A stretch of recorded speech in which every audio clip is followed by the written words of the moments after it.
We usually start with swimming, but we're bringing in Pete Bedell from News Corp, who covered the boxing. Pete, an unbelievable day for the Olympics. It's been rocked.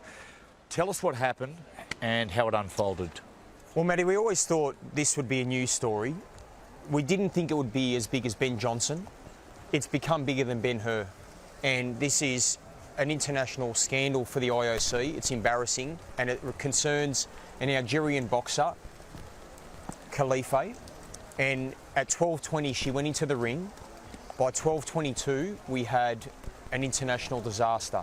And she knocked out her Italian rival in 46 seconds. And there's been a lot of debate as to whether she is a female or an XY athlete with the Y chromosome, which would make her biologically male. She failed a sex test last year at the World Champs. She was disqualified. As a result, the IBA didn't want her fighting. The IOC took over the Olympics and deemed she could fight because she's a female on her passport.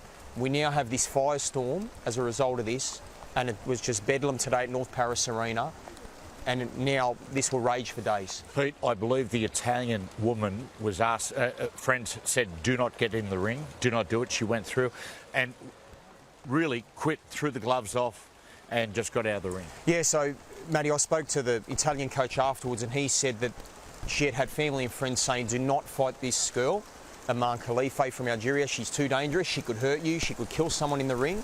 And then it got to a stage where once the knockout happened after 46 seconds, or the stoppage, the bout was not called a knockout, it was abandoned.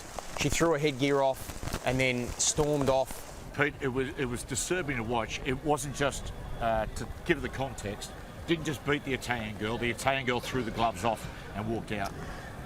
Threw the headgear off as well, Matty, and she was remonstrating in the corner, and then she dropped to her knees and sobbed. And then later she said to us in the press corps, the media zone was a scrum, there was about 200 journalists there, and she was in tears for 8 minutes and said, I've never been hit so hard.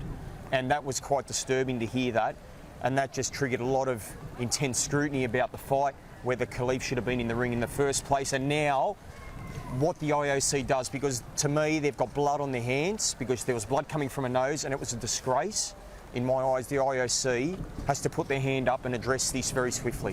Where to now, Pete? Can she be disqualified from the meet? And if she does fight on, can the Algerian be beaten in this competition? Good questions, Missile. I don't think she'll be kicked out of the tournament. I think it's gone too far now. The IOC said her passport says she's a female, so thus she fights on.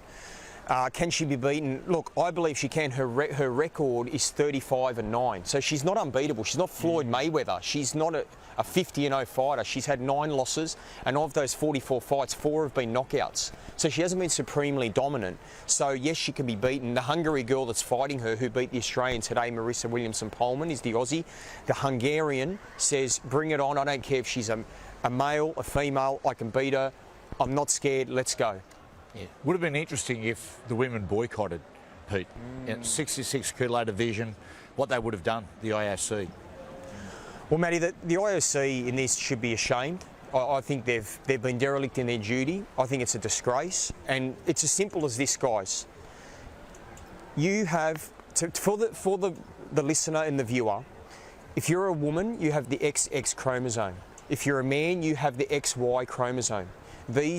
Khalifa has been, through a sex test, shown to have the XY chromosome. She cannot fight females. It is an embarrassment. The IOC should be ashamed, and unless there is instant remedies moving forward to the next games or the next World Championships, this will rear its head again, and it needs to be simplified. It's not that hard. Do not let XY athletes fight XX athletes. Pete, you've been at the centre of this story since the start, and you're now leading the worldwide media on this story. Tell us about your tweet you did earlier today. So, Missile, look, it was as simple as just being in the mix zone. I was there at the front, and the Italian fighter, Carini, came over, and she was in tears. She spoke for 8 minutes, choked back tears the whole time. And I took a photo on my phone and tweeted it, as you do, just to say what she said was that I've never been hit so hard. And she said, I tried to fight for the honour of my sick father, but I had to go down on my shield.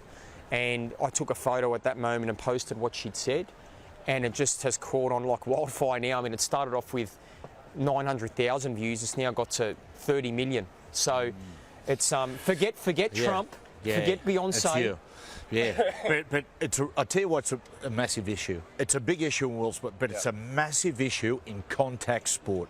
Yeah, that's why it's a massive issue, and also, but contact sports where it's at, Pete. Well, you know, Matty, it's a good point you make, because Marissa Williamson-Pohlman, the Aussie who fought today, she lost, but she fought Khalife 2 months ago at the Eindhoven Cup in the final. She lost to Khalife.